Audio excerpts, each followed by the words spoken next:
ሰውን አውቀዋለሁ ብሎ ማመን ከባድ።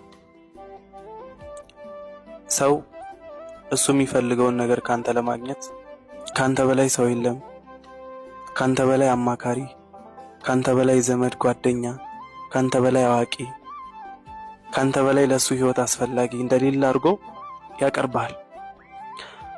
እሱ የሚፈልገውን ካገኘ በኋላ በፍጹም እንደማያውቅ መሆን ይችላል። እንደታኘከ መስቲካ የቱ ጋር እንደሚጥል እንኳን አታውቀው። ማንም እየመጣ ይረጋግጣል ማለት ነው። ሰው በሰው ይቀየራል። ካንተ የተሻለ ሰው ይምጣ እንጂ አንተን ለመቀየር ማንም ወደ ኋላ አይልም። አንድ አባባል አለ፣ ብር ሲናገር ህግ ዝም ይላል ይባላል። እሱን እንተው።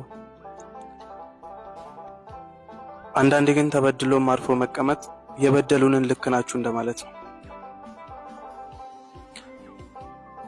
ተበድለ ዝም ስትል አንተን የበደለ ሰው እንደ ተበዳይ ዞሮ ድጋሚ አንተን ይከሳል።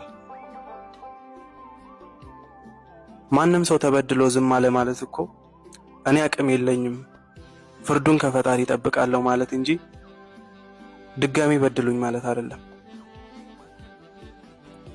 ማንም ያለ ስራ ሲፈርድብህ ቢውል እንዳይገርም፣ ምክንያቱም የሰው ፍርድ ጊዜያዊ ነው፣ የፈጣሪ ፍርድ ግን ዘላለማዊ ነው።